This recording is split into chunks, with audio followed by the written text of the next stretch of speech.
You know the legends: Led Zeppelin, Aerosmith, Van Halen. But what about the bands that stayed in the shadows? Living out of time. Delivering riffs that could fill arenas. Today, we're counting down 15 of the greatest rock bands you've never heard of. Names that deserve a spot in every fan's collection. Number 15, Wishbone Ash.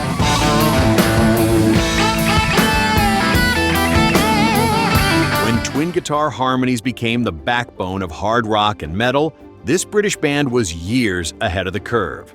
Formed at the dawn of the 70s, Wishbone Ash carved out a sound that blended blues, folk, and progressive touches. But it was their dual lead guitar approach that set them apart.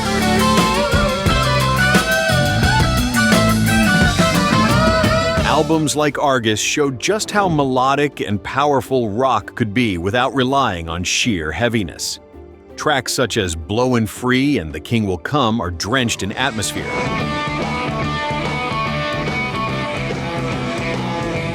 With Andy Powell and Ted Turner weaving guitar lines that later influenced bands from Thin Lizzy to Iron Maiden. The sky will fall, the earth will break, when judgment comes. Despite critical praise and strong live followings, they never achieved household name status, especially in the US. Today, Argus is considered a cornerstone of classic rock, proof that sometimes the most innovative players never get the spotlight they deserve.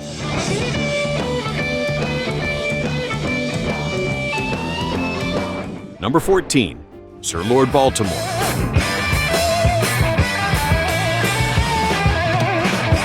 Before heavy metal was a headline, a Brooklyn trio was already roaring like a runaway truck. Their 1971 debut, Kingdom Come, slammed fuzz-drenched guitars, breakneck tempos, and wild high-register vocals into something heavier than most of their peers dared.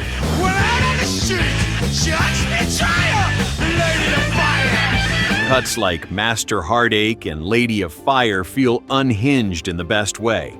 Proto-metal with street grit, closer to a biker bar brawl than a polished studio session. You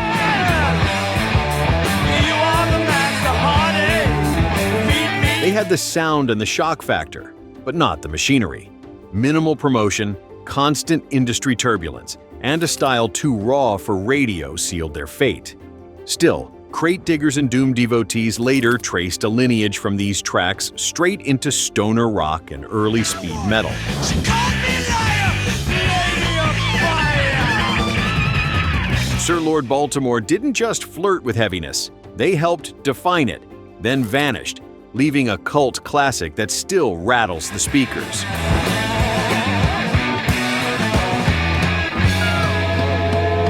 Number 13, Hound.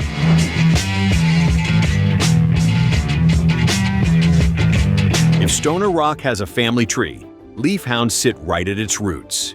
Their 1971 debut, Growers of Mushroom, is a fuzz-drenched slab of heavy blues and psych that would later become one of the most sought-after vinyls in rock collecting, at one point fetching thousands of dollars for an original copy.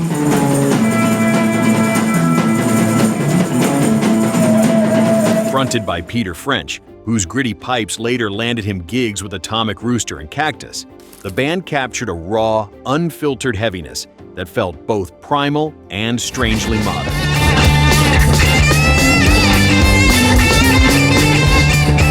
Tracks like Freelance Fiend and Work My Body pulse with a dirty groove that would echo decades later in grunge and stoner scenes.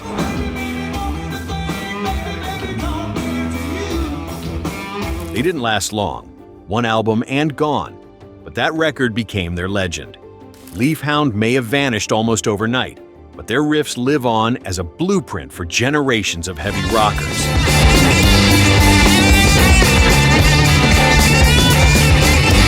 Number 12, Blitz.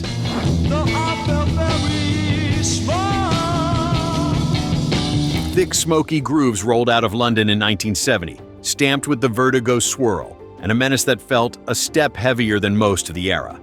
Built around powerhouse drummer Tony Newman, fresh from Jeff Beck's band, the trio paired fuzz-drenched guitars with lumbering trance-like rhythms on their self-titled debut, and its follow-up, the 2nd of May.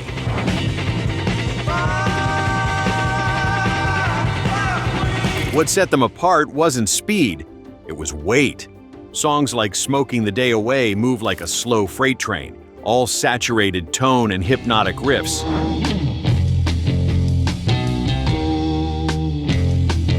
While For Madmen Only hints at the proto-doom to come.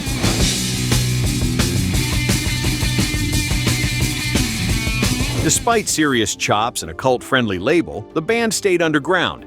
Limited promotion, brief lifespan, and records that vanished as quickly as they arrived.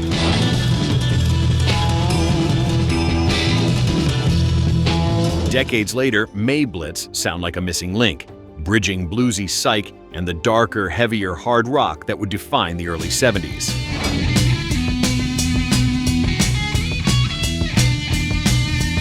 Number 11. Bang.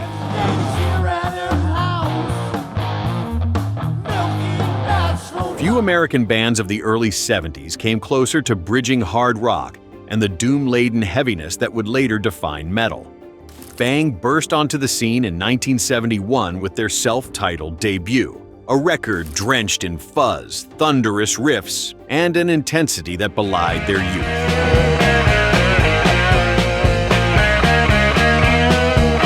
Songs like The Queen and Lions Christians echoed Sabbath's ominous weight, but with a distinctly American swagger.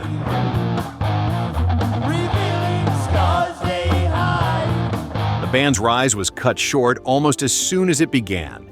Label issues, poor timing, and bad promotion left them stranded in the shadows, while their peers went on to arena fame.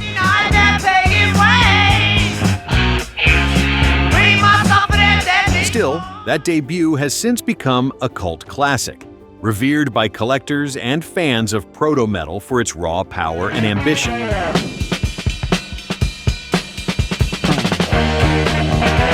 Bang may not have lasted long, but in those early years, they were proof that US rock could match Britain's heaviest exports riff for riff.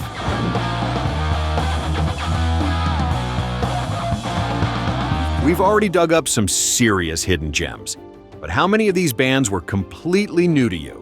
Drop your thoughts in the comments, and let's see who's discovering fresh favorites along the way. Number 10. Triumph.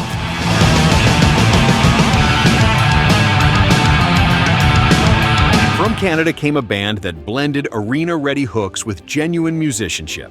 A trio that stood shoulder to shoulder with Rush, yet never got the same recognition.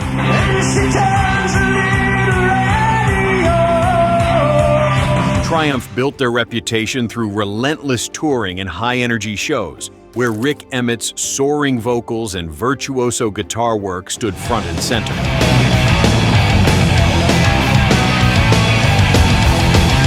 Albums like Just a Game and Allied Forces delivered big radio staples such as Lay It on the Line and Fight the Good Fight.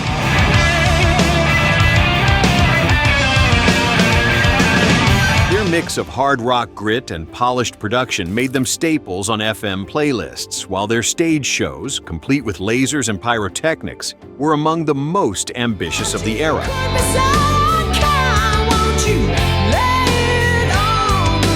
Despite commercial success in Canada and strong US airplay, they were often overshadowed internationally. Still, Triumph's catalog remains a masterclass in melodic hard rock, balancing technical brilliance with undeniable anthems.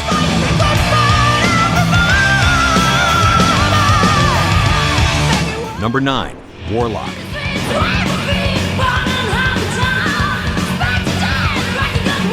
In the mid-80s, Germany produced a flood of metal talent, and at the front stood Warlock, driven by the unmistakable voice of Doro Pesch.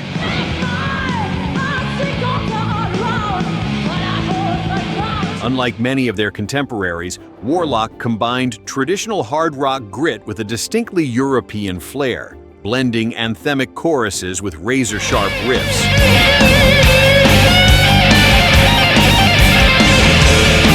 Their 1987 album, Triumph and Agony, became their defining statement, with tracks like All We Are and East Meets West cementing their cult reputation.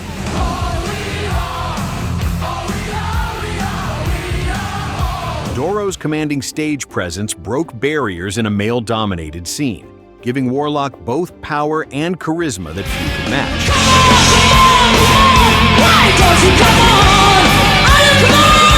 Record label struggles and constant lineup changes hampered their momentum, just as they were poised to break into the mainstream US market.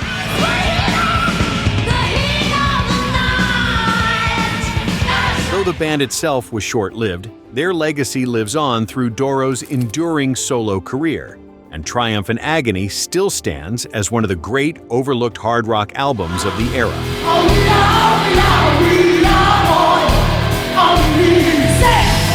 Number 8, Kingdom Come.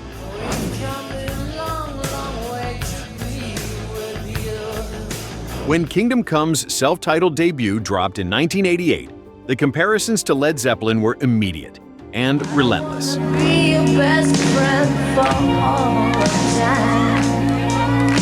Frontman Lenny Wolf's soaring vocals and the band's bluesy, hard-driving riffs made songs like Get It On and What Love Can Be sound like lost Zeppelin cuts, for better and for worse.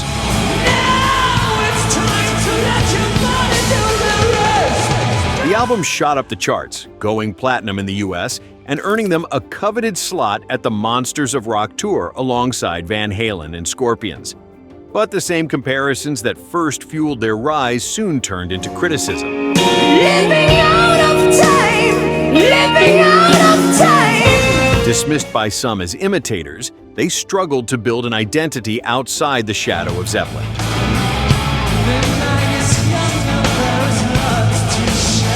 Still, Kingdom Come's debut remains a hard rock time capsule, sleek, powerful, and packed with riffs that could shake stadiums.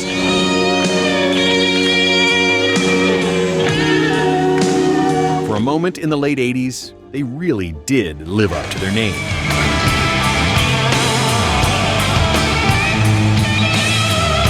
Number 7, Saga.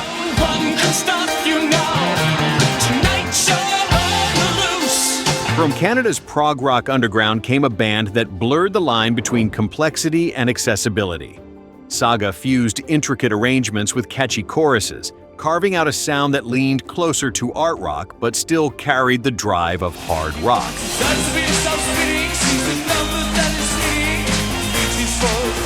Their 1981 breakthrough album Worlds Apart put them on the map, with tracks like On the Loose and Wind 'Em Up climbing charts in both North America and Europe.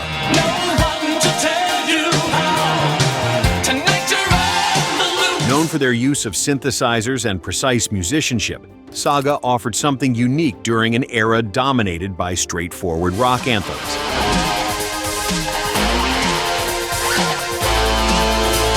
They could flex progressive chops with odd time signatures one moment, then deliver a polished radio single the next.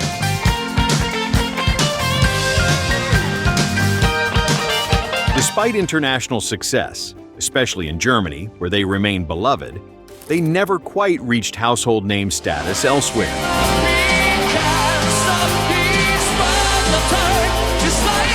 Saga's catalog is proof that rock didn't always have to choose between brains and hooks. They managed to balance both, even if it kept them just outside the spotlight.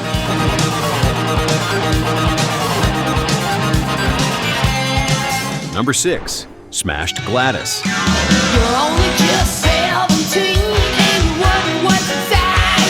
Straight out of New York's gritty club circuit, Smashed Gladys brought sleaze, swagger, and a punk edge to the glam rock scene of the 80s. Fronted by Canadian singer Sally Cato, the band stood out immediately. Her raspy, no-nonsense voice cut through the gloss of the era, giving tracks like 17 Going On Crazy and Lick It Into Shape a raw, streetwise bite.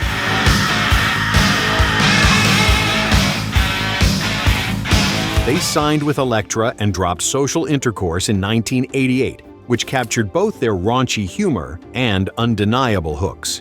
Tours with acts like Poison and Ace Frehley gave them exposure, but they never quite broke past cult status. The industry wanted polished excess. Smashed Gladys leaned more toward grit and attitude.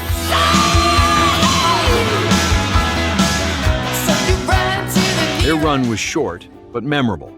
proof that not all glam was bubblegum. Smashed Gladys embodied the danger and fun of late 80s hard rock, even if they never got their shot at the big leagues.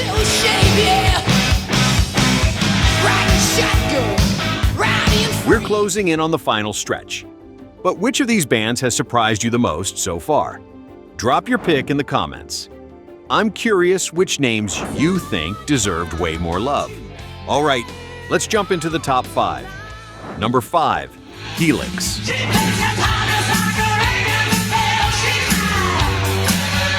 From Canada's heartland came a band built for the stage, loud, unpolished, and always ready to party.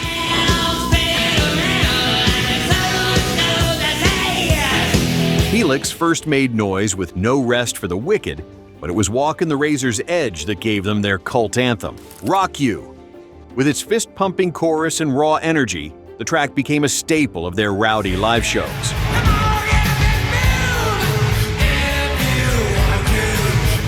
Frontman Brian Vollmer's gravelly voice gave Helix their edge, while their mix of hard rock grit and arena-sized hooks put them shoulder to shoulder with bigger acts of the decade.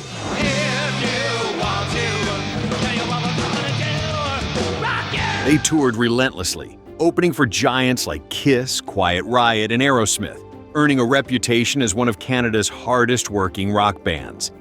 Despite a string of solid albums, Helix never quite broke worldwide.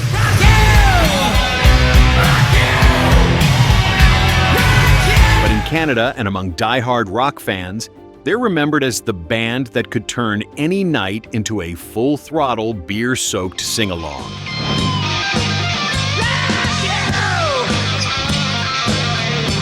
Number 4, Bulletboys.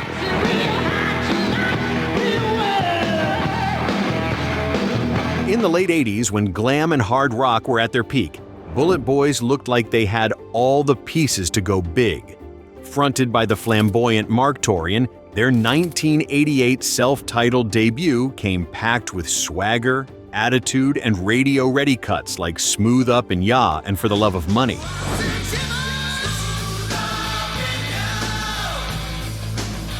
Produced by Ted Templeman, the man behind Van Halen's biggest albums, the record had both polish and punch.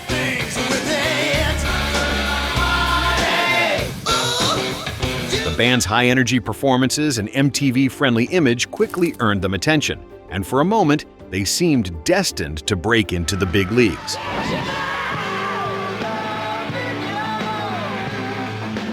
But as the 90s dawned, glam's grip on the charts began to slip, and Bulletboys' momentum slowed. Subsequent albums never recaptured the fire of their debut.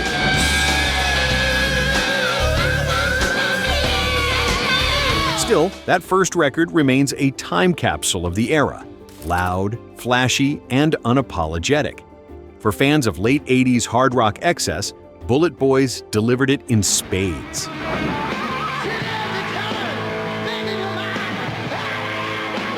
Number 3, Armageddon.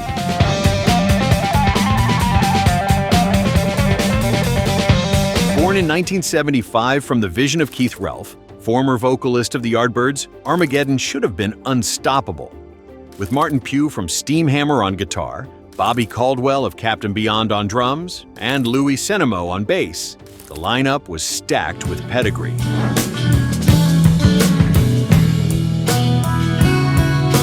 Their lone self-titled album delivered a heavy progressive punch, lacing hard rock riffs with extended jams and apocalyptic atmospheres.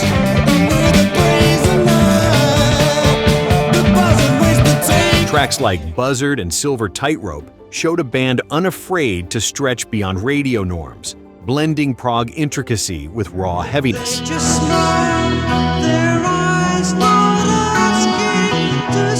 Critics praised the musicianship, but without strong label support or touring momentum, the album slipped into cult territory.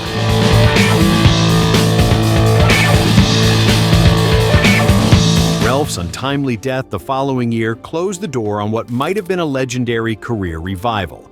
Though they only left behind one record, Armageddon's mix of virtuosity and weight makes them a treasured name among collectors and fans of obscure 70s hard rock.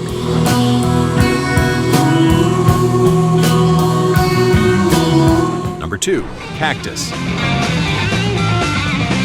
be down there for the rest of my life. Dubbed by some as the American Led Zeppelin, Cactus stormed out of the gates in 1970 with a mix of heavy blues, raw power, and blistering energy.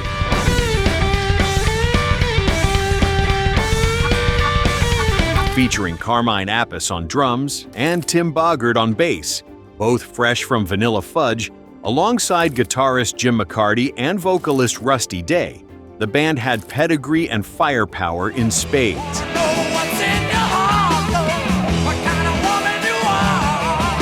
Their self-titled debut delivered bruising cuts like Parchman Farm and Let Me Swim, showcasing a rhythm section that could crush walls and a guitar tone that dripped with grit.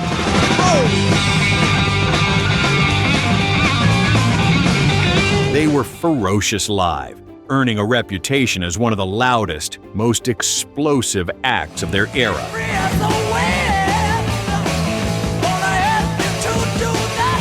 But constant lineup changes and behind-the-scenes instability kept them from fully realizing their potential. Still, their early records remain cult staples, snapshots of a band that channeled blues rock into something wild, heavy, and unpredictable.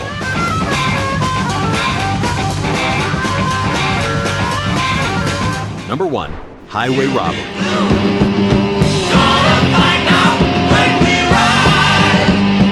Sometimes the greatest treasures are the ones that flash and disappear almost instantly. Highway Robbery released just one album, For Love or Money, but it's a record that has since become a cult holy grail of obscure hard rock.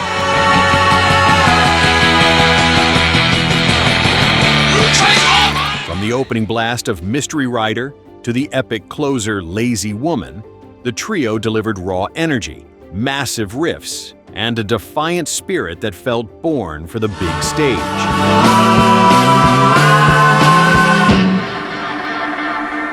Their sound carried shades of Grand Funk Railroad and early Aerosmith, hard-driving, groove-laden rock with no filler and plenty of bite.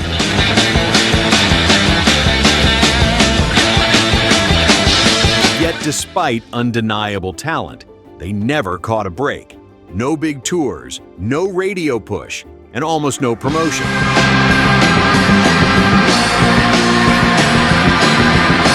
The band vanished as quickly as they arrived, leaving behind one killer record that collectors still chase today. Highway Robbery may not have written a long story, but in a single album, they proved they could stand tall alongside the giants.